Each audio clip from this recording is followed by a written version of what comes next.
Shall I begin? Yes, Maharaj, we are ready. Yeah. Om Vasudeva Sutam Devam Kamsa Chanuramardanam Devaki Paramanandam Krishnam Vande Jagat Gurum. So we are meeting after a long interval, partly because of some throat problem, and later on there was an attack of COVID. Of course, I've recovered from that, and now we are all fine here. So we were discussing Vibhuti Yoga. The previous class, if you recollect, we were discussing the 10th chapter, which is also known as Vibhuti Yoga. And in that chapter, we just completed discussing verse number 22, which says Vedanam Samavedosmi Devanam Asmi Vasavaha Indriyanam Manaschasmi Bhutanam Asmi Chetanaha. So what consciousness is, we discussed in great detail, so I'm not repeating it. Among all the senses, as I told you, according to some schools of Vedanta, the mind being very essential in our perception. It's not only the sense organs. When the sense organs are attached to the mind, we perceive things, we hear, we smell, we taste.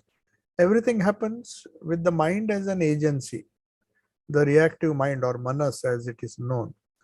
So among the senses, it is considered to be a sense organ by some schools of Vedanta, and Gita also says among all the sense organs, you can't single out one of the five senses, Gyanendriyas or Karmendriyas, as superior. It's only the mind which is superior to all the senses, all the 10 sense organs, and the subtle senses also. So without the agency of the mind, the sense organs are powerless. That is why this Vibhuti, one of the Vibhutis of the Lord, is that he is the controller of the mind. Being Ishvara, being the possessor of the universal mind, and we are parts of that universal mind. So among all the senses, he is the greatest among all the senses. The most superior among all the senses is Manas Chasmi, Mana Cha Asmi. And among living beings, I am consciousness. So we discussed that also. Chetana means consciousness.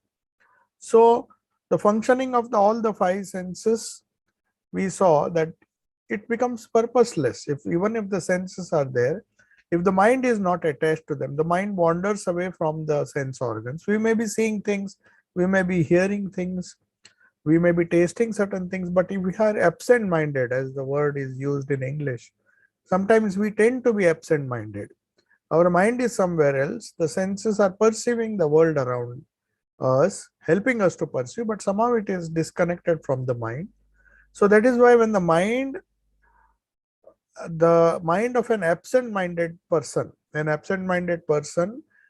his mind, since it is not attached to the senses at that particular time, when he is absent-minded, though because the mind is the recorder of all the senses and then presents it to the buddhi, so it is also considered as a superior attribute of the Lord.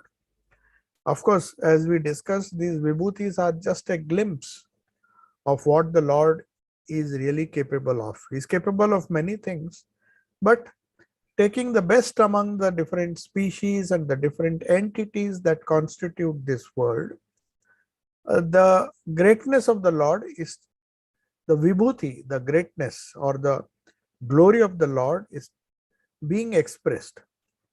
As Sri Krishna has told in advance that I will just give you some samples of my glory. Obviously, his glory is much more beyond all that is described in these verses.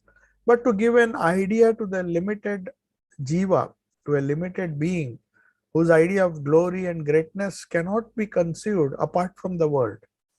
When we conceive of anything, we somehow bring in the world there because we are not yet transcended this world, the world of senses, the world of the mind.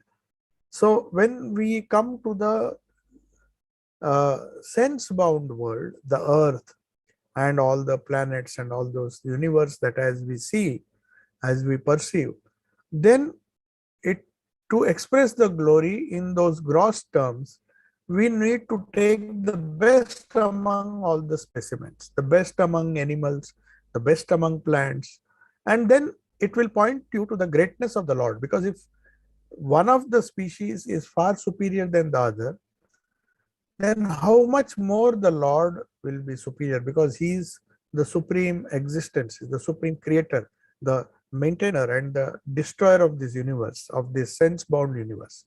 So then comes a very important point, that the difference between living and dead or the inert object is the presence or otherwise of consciousness. If the consciousness is present, we say the person is living, we say it's a living animate object.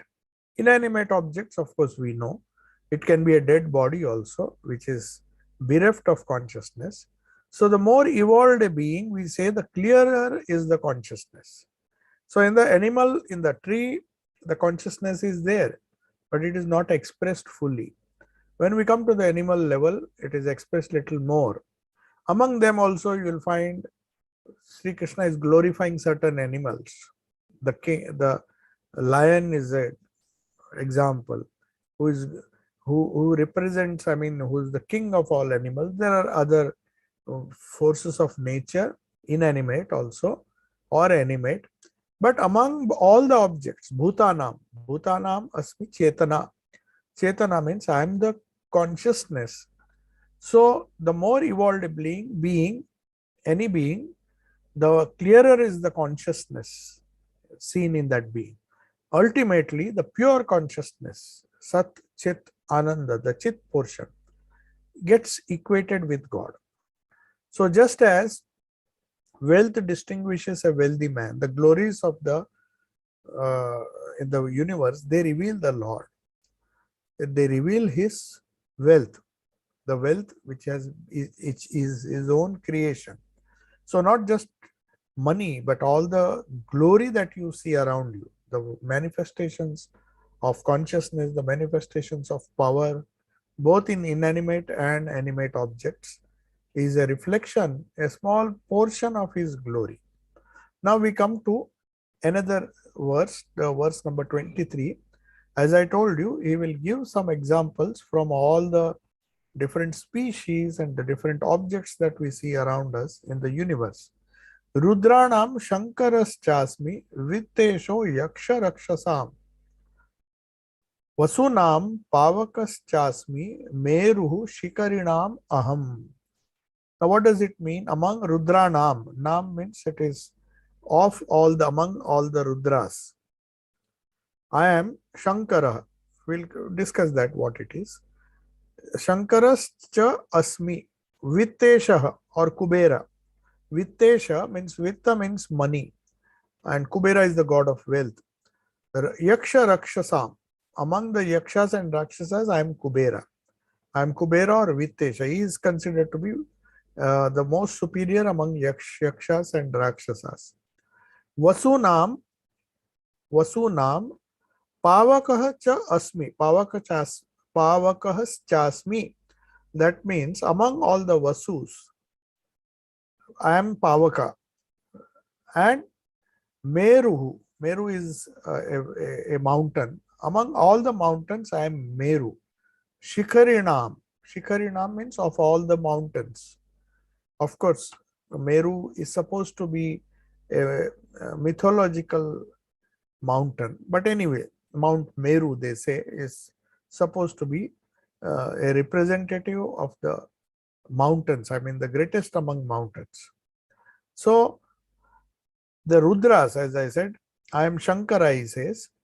Rudras are 11 in number according to our mythology. Puranas are all not, they try to describe these Rudras, but the widely accepted name which we get from the Puranas, there are some minor differences, but since they are 11 in number, there are many Virabhadra, Girisha, Shankara, Parajita, and so many Pinaki, and so many Shambhu. But among all of them, Shankara is supposed to be the greatest among all the Rudras. So, next is the cosmic function of the Rudras, according to the Puranas, is to make men cry. Cry means they are the terrible gods. Cry, why, when does a person cry? When he is in deep trouble. So he is the cause of trouble. The etymological meaning of the word crying is always for gaining either prayas or shreyas. The characteristics of the Rudras, according to the Puranas, is to make them cry for shreyas. Now, uh, why this is said? Prayers doesn't make a person cry because that is the pleasant. If you find things pleasurable, Yama is telling Nachiketa in the Kathopanishad, Shreya and Preya approach a human being always. Preya is that which is pleasant, Shreya is that which is good. So why it is said that people normally, when they cry, they finally the result is Shreya? Not necessary. Some people, even after crying, even after getting painful experiences, they don't learn a lesson. They don't understand what is good for them. But prayers definitely is not good for them because it is the pleasant.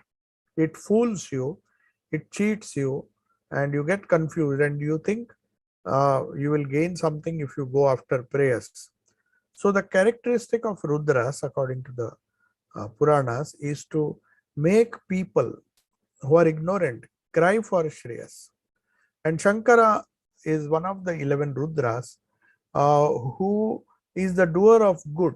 I mean, he takes you towards Shreyas. Even if he inflicts pain upon you, that pain is for your good. It is like medicine. Medicine may be bitter, but sometimes the medicine, even though it is bitter, even though it is not prayer, it leads to Shreya ultimately. So Shankara is one of the Rudras whose purpose is to give you pain and is a doer of good. He gives you only that much pain which is necessary to convert your everybody's approach in life from prayer to Shreya. Not always running after things they like, not always trying to run after the pleasurable things of the world.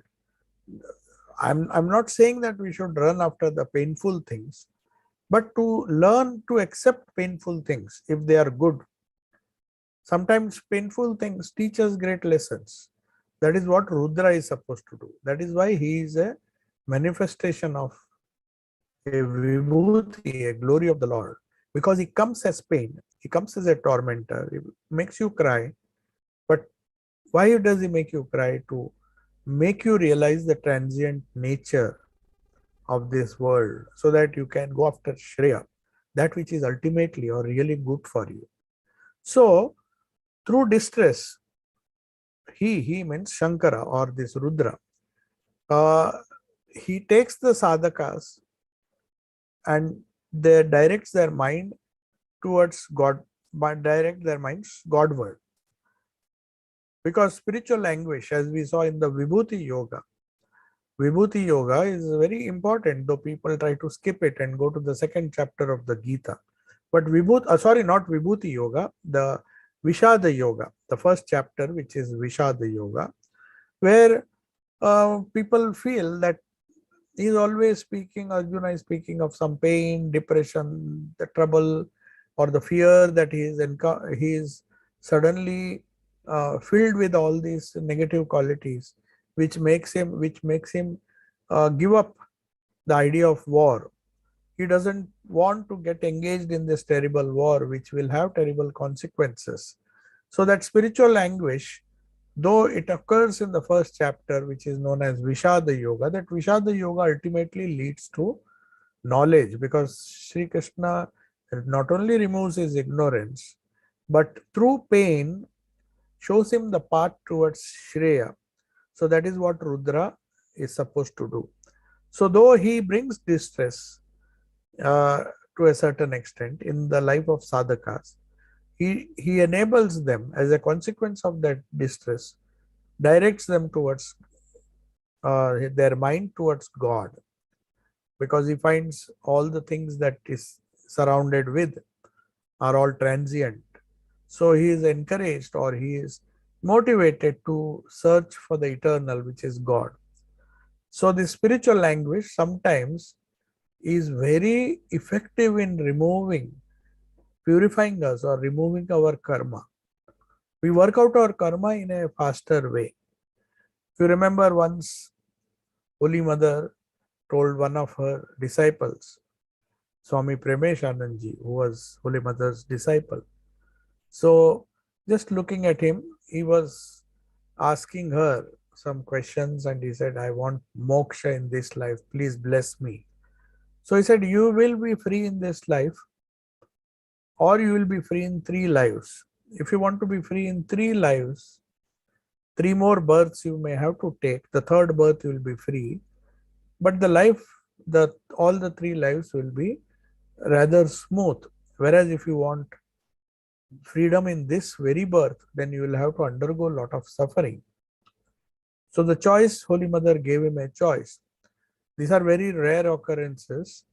Because she was Jagat Janani, she gave this choice to Premeshanji. So Premeshanji, without a second thought, because he was very learned in the scriptures, he knew what is what. So he said, fine, even if I have to undergo at the most, I will suffer for several years. But compared to the 2 lives more, I have to wait to get moksha, though it will be much more pleasant and the trouble will be evenly distributed, but I don't want. Let me suffer in this life. So he requested Mother, I don't mind whatever suffering is there,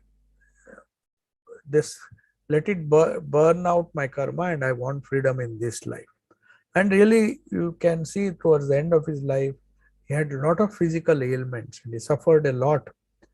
But obviously, by the grace of Holy Mother, he would have got freedom.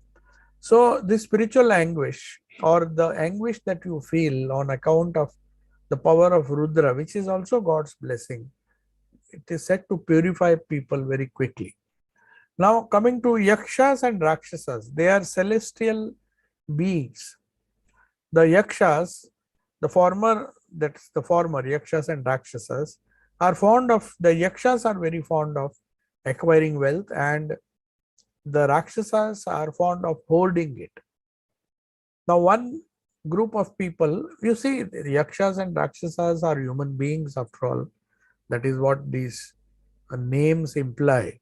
We find Yakshas on this very earth. You don't have to go to heaven for these celestial, though in the form of myth, they are described as celestial beings. They are very much present. They come as human beings, only we don't recognize them. So Yakshas are people who are very fond of acquiring wealth. People who are not happy with what they get. They go on and on and on acquiring wealth. But there is another group who don't even spend it. They not only acquire, but they try to hoard it. They are fooled by Maya that ultimately the wealth of the Rakshasas will be spent by somebody else. So Yakshas, I think perhaps they acquire wealth, but they spend it also. They're not very keen to hoard it. The second group, that is Rakshasas. But among the Yakshas and Rakshasas, both these groups of human beings, or celestial beings as they are called here, they serve their king. And who is their king? Of Yakshas and Rakshasas, both. Whether you are busy acquiring wealth or whether you are busy hoarding it, in either case, you may be a miser. You may be acquiring, at the same time hoarding it, not even spending a single rupee that you earn. So in any case, whether you are acquiring as Yaksha or hoarding wealth as a Rakshasa, the king of both these groups, the greatest among all these Yakshas and Rakshasas, is Kubera. Kubera is famous, everybody knows that. There are so many myths.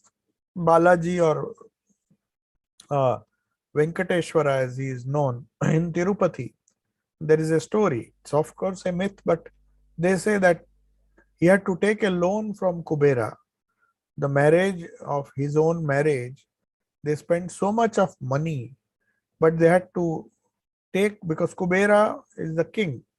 Both Yakshas and Rakshasas, the people who acquire wealth and the people who hoard it, both are subservient to this Kubera. So Kubera is the one who owns the money, like the bankers, and then the fabulous wealth that he has, it seems he had taken a very big loan. And there is they say in fun that why Tirupati Balaji is so rich. They keep on, he says, even now that loan is not repaid. So that is why he is one of the richest gods. These are all stories, but it makes, if you see the deeper implications, that shows that how mankind, this Gita says that it is the same Lord who on one side encourages prayer, and the same Lord gives the pain through Rudras. He encourages Shreya also. So some people who are wise, they don't fall a prey, but some, like Yakshas and Rakshasas, they keep on acquiring and hoarding wealth. So whoever among men, the Gita implication of this is, he strives on right lines and saves money, becomes a Kubera in his own way. The Rakshasas may take away money by force, which does not belong rightly to them. But they say Kubera, being the greatest among the Yakshas and Rakshasas, obviously he has to be a role model, and he saves money on the right, earns money, acquires money on the right lines. I mean, through dharma, and then he hoards it. That is why he is legitimate owner of such a huge wealth. So they say one who is a yaksha or a rakshasa, among them one who earns and hoards money in a very legitimate way, through dharma, he becomes Kubera. So that is all very significant, symbolic, but very significant to describe the nature of men, how men behave. So through though of a transitory nature, wealth, Sri Krishna is giving all these examples because though it is of a transitory nature, wealth has such a grip over human beings. It has its own way. Though temporary, the power of wealth is being seen every day. We see how wealth creates so much of power, and as a result, some people feel that they are glorious because of the wealth they have accumulated. So Sri Krishna here seems to be saying that that is also a glory of God, this ability to create wealth, but it is not, it is transitory. Definitely it is transitory, but all will not realize that. We'll come to that in the next verses, where, but he says, he describes Preya as well as Shreya.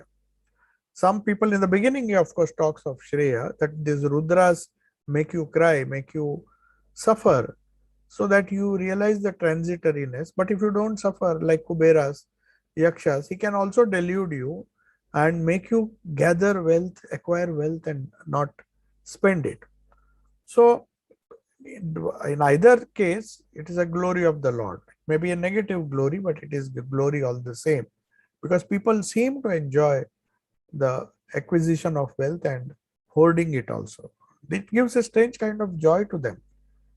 Though it is transitory and though it is not advisable, but when he is alive, that person feels that he is so powerful and he thinks wealth will give him unlimited power.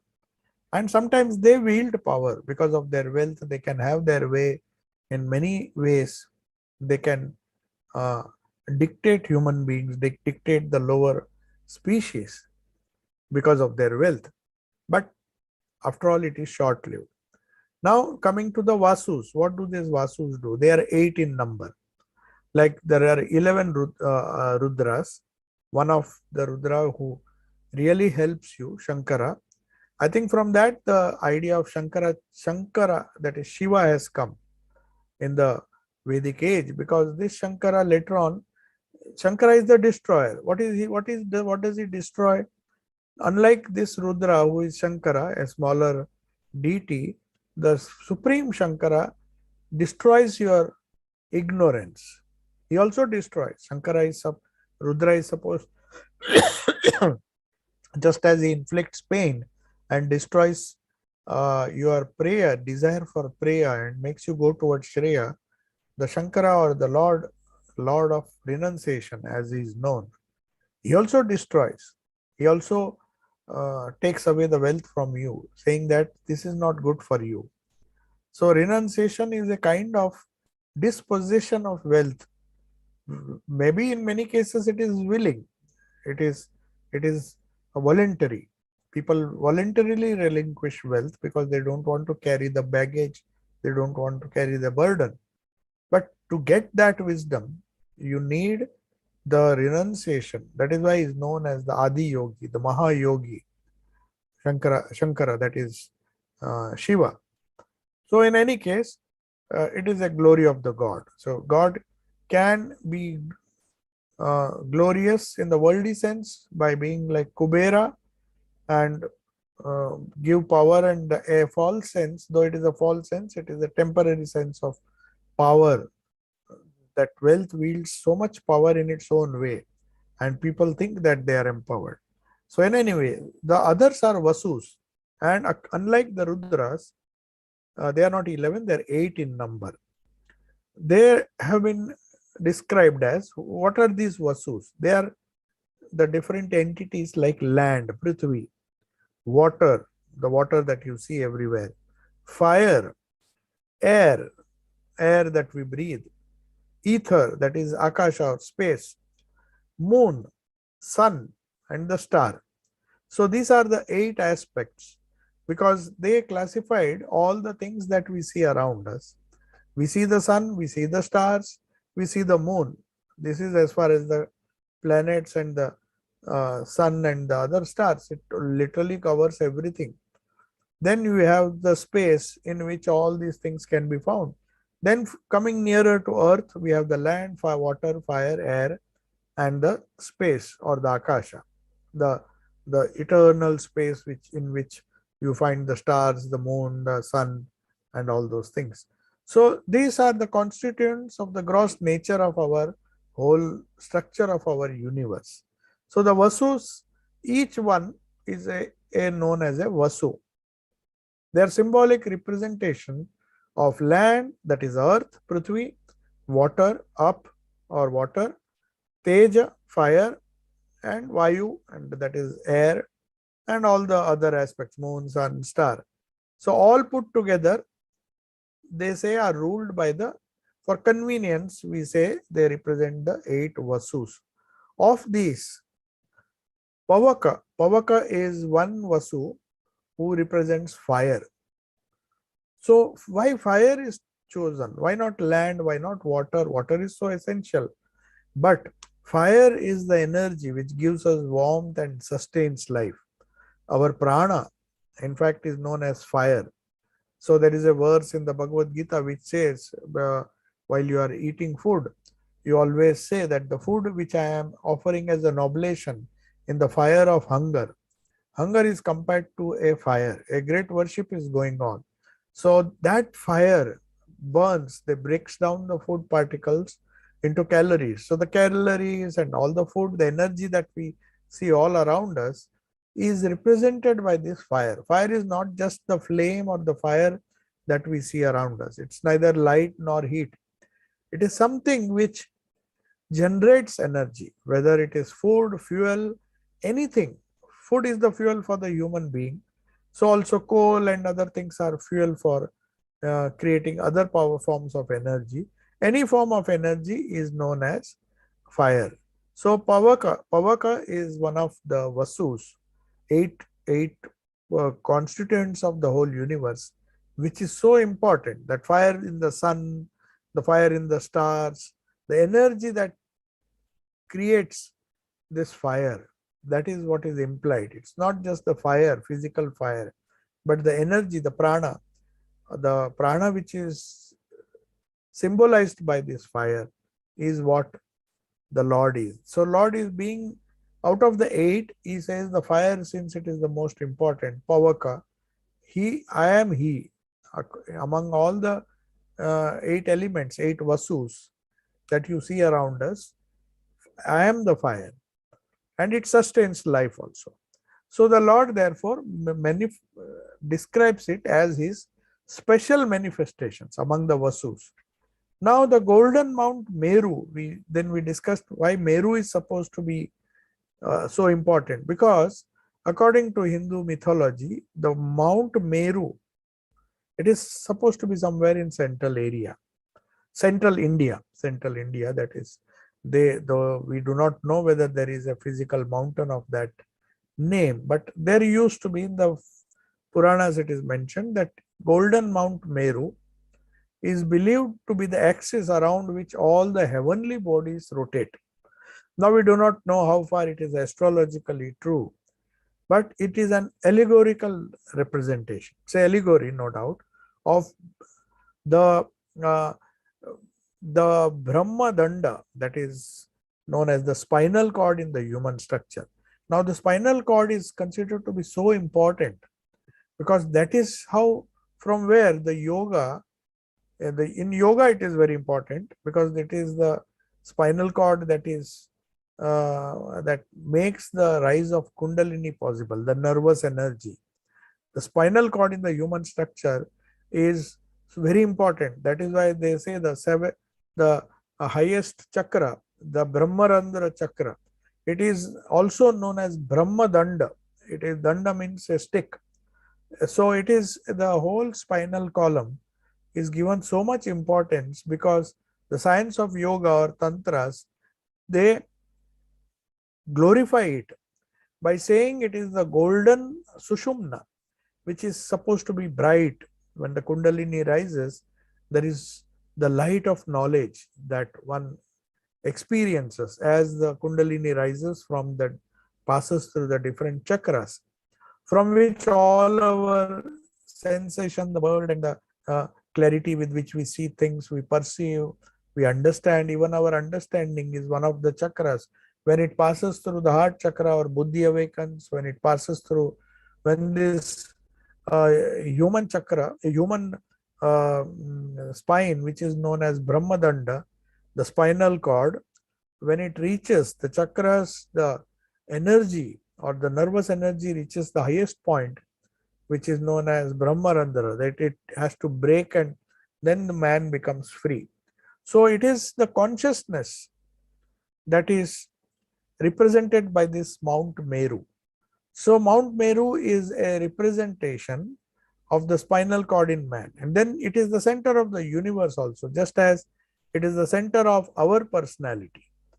The way we conceive things, the way we perceive things at different levels.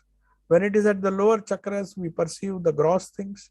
When it comes to the heart, we perceive the spiritual entities. As we go up, the nervous vibrations, as they go up and up and up to the head, then we see all different forms of sensations. The wonderful vision which will be described in the next chapter, the 11th chapter, is nothing but the vision which one gets when the Kundalini rises. By the grace of Sri Krishna, temporarily is given a divine eyes, divine chakshu. What do you mean by divine chakshu?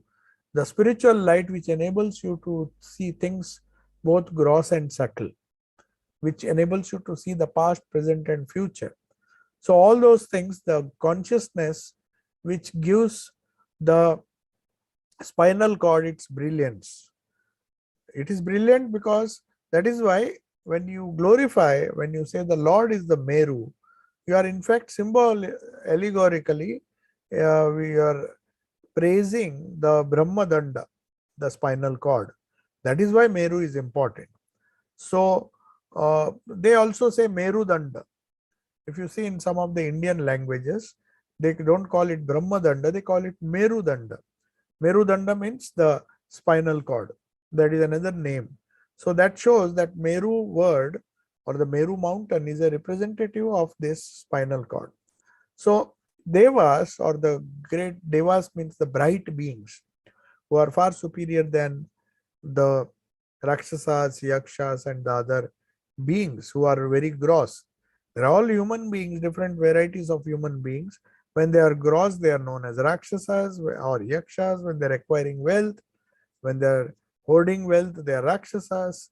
That is, they are very gross. But when they become highly evolved, they become the Devas. They have sattvic qualities.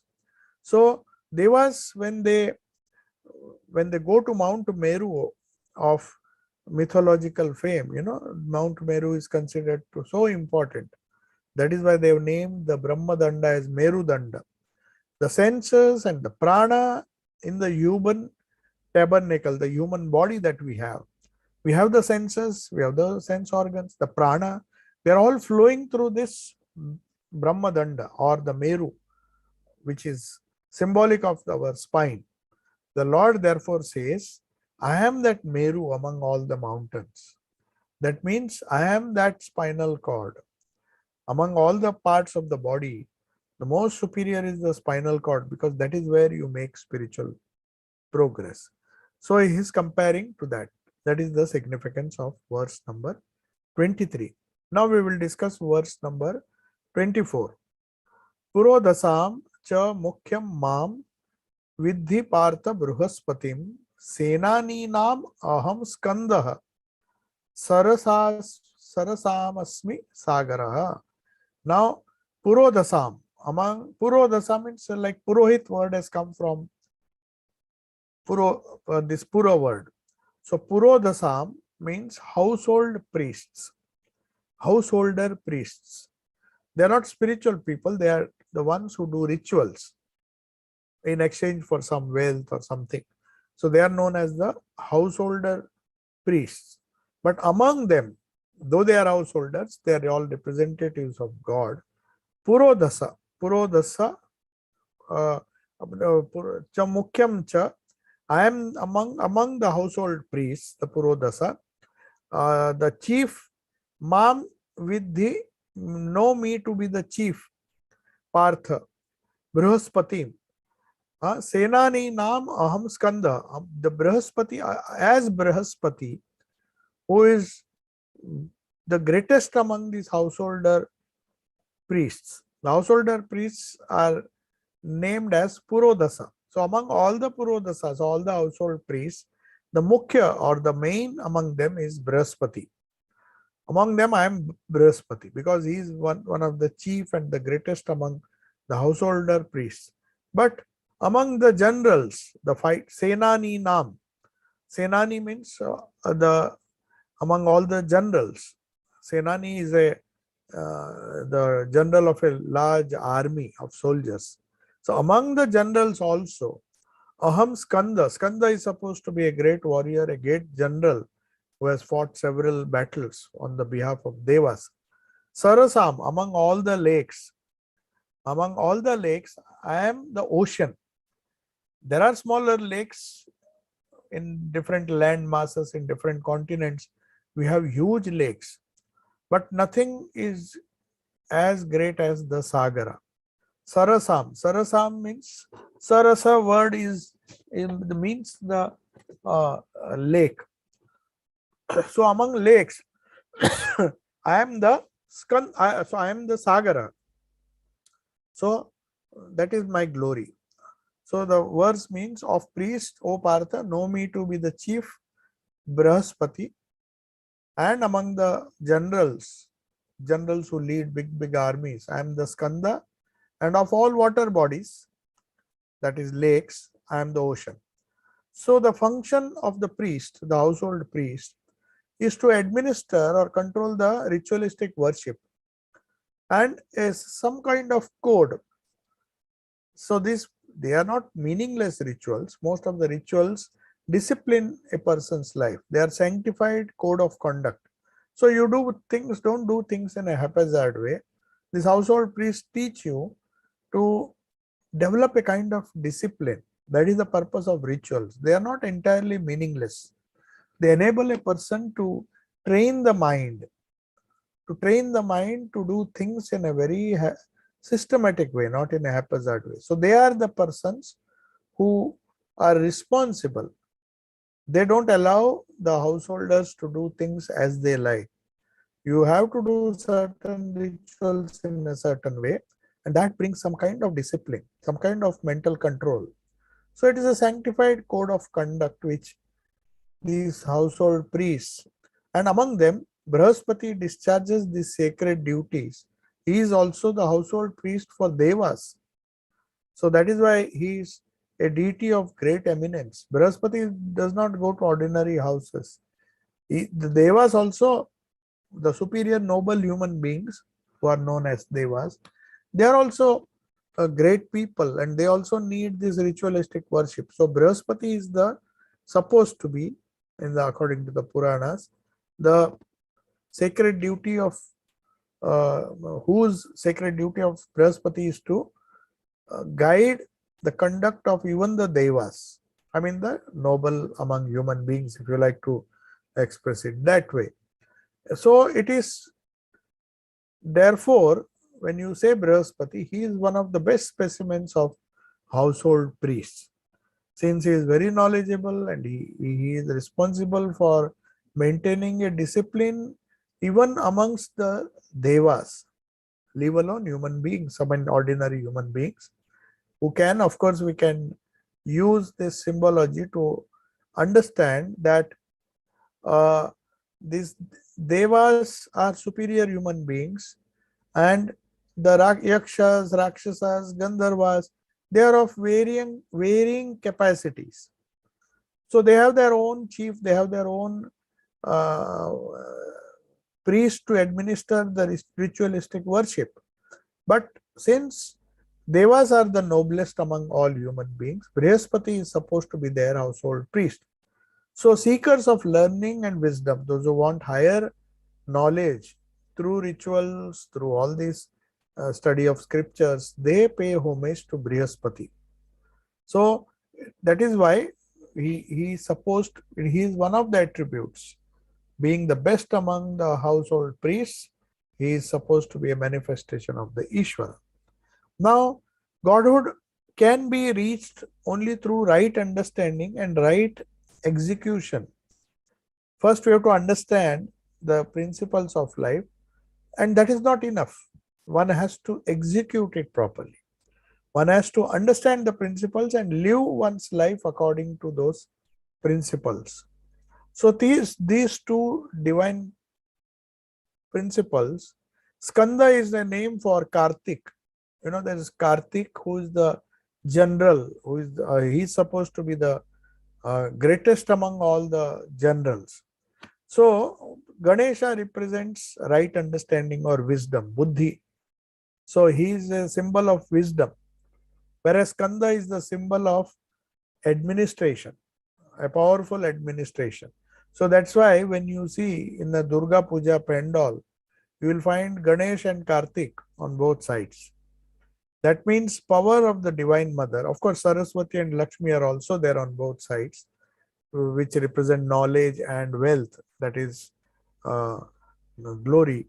Whereas Skanda on one side, Skanda means Kartik, who Kartikeya, as we know him, he is supposed to be the king of all the generals. He is supposed to be the greatest among all generals, among people who can administer, the Kshatriyas. Whereas Ganesha, both are sons of Shiva, and these two divine qualities of right understanding, wisdom, Ganesha, and right execution or administration, that is Skanda. They are the best among all the generals and the wise people. So, and that enables Shiva, through the help of his two children, they are considered to be children of Shiva or the Divine Mother Durga or Parvati. So to defeat the evil forces, gods take their help. So it is therefore very appropriate that the Lord says, I am the Skanda and I am also this Brihaspati, who is the greatest among all the household priests. So now, why ocean? So ocean is a symbol of infinite nature of the Lord. A lake may be huge, but ocean compared to the lake is infinite in size. So merging the mind is like a lake. The lake is always compared to the mind. We say the mind of the lake of the mind. And there are waves in that. But when it comes to the ocean, it becomes a universal mind. So when you think of the Lord, you think of the universal mind. It's a form of the worship of the Almighty Lord, Ishvara. Now, why all these examples are given? That when we are leading a life in the world with things, objects, people around us, let us aim for the greatest among the gross or manifested things. Let us not be trivial. Let us not go after smaller things. Though we may not realize or understand what Brahman is, which may be very difficult right now, but this is an indirect way by worshipping the vibhutis, by not worshipping the small things, by not going after these yakshas and rakshasas, people who are wealthy. These are all trivial people. No matter how great a general he is, compared to Skanda, they are nothing. So here the Lord is trying to tell us, if you want to worship a general, don't worship Alexander or Porus or some other generals, Genghis Khan and all those things. They are great generals. No doubt Mahabharata also had great generals like Arjuna. But the Lord says, if you have to worship something worldly, worship the highest among the worldly people or the gross things that I have created, so that at least from there you can take a jump to the transcendental, the one which is beyond. So similarly, don't be fascinated by big lakes. If you want to worship a lake, worship the ocean. So that is why when people go on the shores of a ocean, even the poets have written beautiful poetry. It gives you, the whole mind becomes very expansive. When you see the infinite sky, which is reflected in the ocean, the moment you go to a large lake, somehow, somewhere you will see some green objects and you get a idea of limitedness. It's not unlimited. Whereas if you go to the ocean, especially if there are no islands on both sides, if it's just a huge ocean in front, the moment you go nearer and nearer to that ocean, then you see, especially if you go to Kanyakumari, where on the left, on the right, it is the last tip of India. So if you go there, whether you see the west, south, or the east, everything is vast expanse. You can't see shore on any side, especially if you go on the Vivekananda rock or some rocks which are still outside the tip of India. So you can't even see the rocks. You can just see the vast expanse of the ocean. So that gives you an impetus or a motivation to worship the Almighty. You may not get the same motivation or the same inspiration if you see a big lake. There are huge lakes, Pushkar, and there are so many great lakes. But somehow the moment you see a land mass, you think, oh, the lake ends there. Whereas here, though the ocean also ends, somewhere you will get a continent. But till you see, the horizon seems to be meeting with the sky. The sky, infinite sky is reflected, and you get, for a moment at least, when you see the ocean, you get a feeling that this is, oh, this is the representation of the Almighty. So when I was a young, I had the fortune for nearly 21 years to live near a big ocean. I don't know why, but maybe at that time I had not read the Gita. But somehow, early morning, of course, it was very common for people to go for jogging. But since our house was very near the ocean, I somehow felt that was the best way to start the day. Somehow it gave me the feeling that every day in the morning, even before I came in touch with Swamiji and all his thoughts, Perhaps that idea was there in the mind, something wondrous. If you go early morning, especially before sunrise, of course, on the west coast of India, you don't see the sunrise, you see only the sunset. You have to go to the east coast. The sun rises in the east and sets in the west. So naturally, when you go to the, even before sunrise or maybe little later, when you see the vast expanse, you get a feeling that you are in touch with something which is not trivial, which is not limited. We do not know what it is, but these are the different ideas or the different vibhutis which the Lord is describing. You can take any one of these. If you can't take Brihaspati, you cannot take Shankara as Rudras, because they are very abstract concepts. But the ocean is, especially in England, you definitely can go to see the coast. At least when we go, if we remember these verses, this wonderful verse number 24, which says, among all the lakes, I am the ocean. So that infinitude, though ocean also is finite compared to the whole universe. What is the ocean? It's a vast body of water. Perhaps if we go into space, we can see the ocean, the shape of the ocean. It looks like a small puddle. If we go in, some astronauts have taken photos. I'm not talking of, but when you go physically in near a shore, at least for some time, you get a concept of infinitude.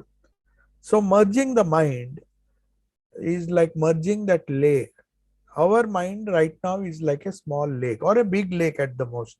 Even the most intelligent amongst us, the greatest of minds, which we glorify so much, oh, he's so intelligent, his IQ is so high. Even that at the best is a big lake. Compared to the ocean, it is nothing. So that's why when we go to the ocean, we become very humble. So that's why, not because of humility, but I found, at least in my youth, that somehow the early morning, if I just miss for some reason jogging and going to, practically nobody is there in the morning, early morning, because people get up very late. But I wanted to go when there is nobody around, when you can just see and breathe fresh air. That's a good source of ozone. And moreover, if you just go, those who are lucky enough to be staying near the coast, I was lucky because for nearly 21 years, of course, after I grew up, I started going to school. At least I had that strong desire, I don't know why, just to go to the ocean almost daily whenever I could, unless there were other activities I had to do in the morning. Just go. It was hardly 15 minutes or 10 minutes. If you jog, I could easily go and just watch, maybe spend just half an hour or even 15 minutes if I have to go somewhere. But that vast expanse, perhaps now when I read this verse, I realize why you get so much of joy. It suggests the infinitude of the Lord. We may not understand what the Lord is. Our intellects are very limited. So what it does is it merges the narrow mind, which is like a lake, in its expanse in the form of a ocean, which is a kind of worship of the Almighty Lord. So this is verse number 24. So now we'll just read this because we don't have much time. We have 5 minutes. Anyway, we will see Maharshinam Bhruguraham. Among all the Maharshis, Rishis, among all the Rishis, I am Bhrigu. We will see why it is. Then Giram. Giram means words.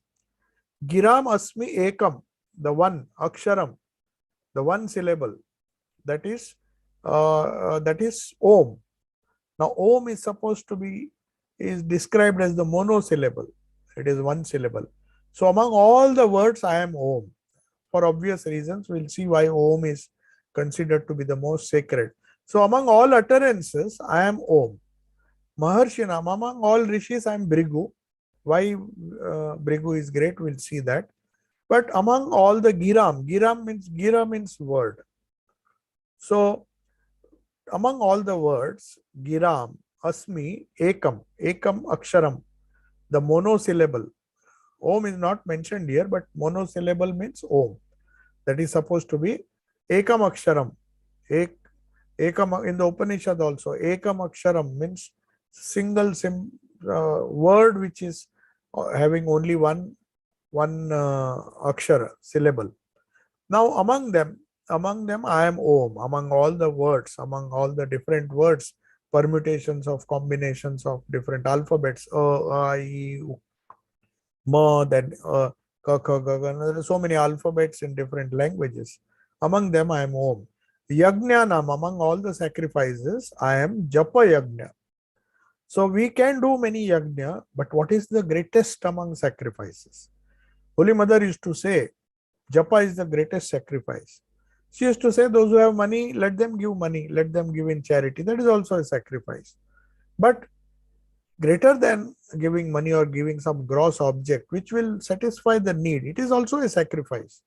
But Japa Yagnosmi, the greatest among all sacrifices is Japa Yagna, the silent repetition.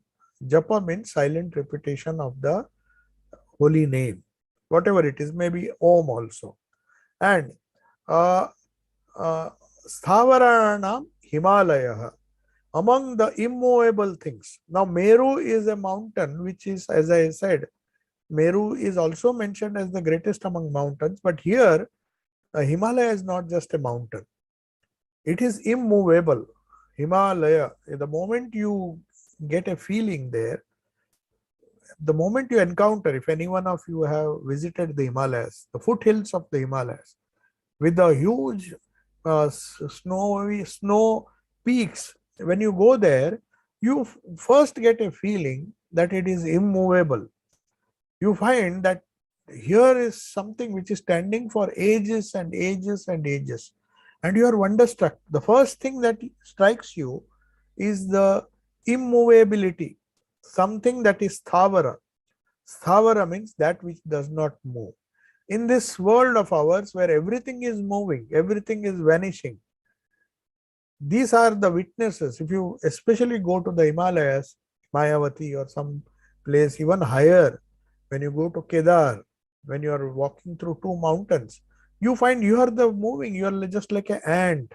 And these two huge things. If you go to Badrinath, there is this Nara and Narayana Pahada.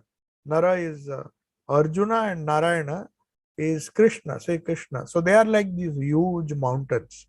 So that's why the Lord is comparing himself, Sthavaranam, that is among all the immovable things, I am the Himalaya. So we have only 1 minute. This requires more explanation. We will repeat this, why Om is considered to be the most sacred symbol and it is equal to Ishvara, and why Japa Yajna. So that will be a class by the whole next Bhagavad Gita, that alternate Saturday. The Gita class, we will discuss this. So there are many interesting things about Japa, why the Lord is comparing the greatest among sacrifices to be Japa Yagna. So let us conclude now, and I don't think we have time for questions, but if there is one question, one or two, I can answer them. I'm sorry we could not conduct the Gita class for a long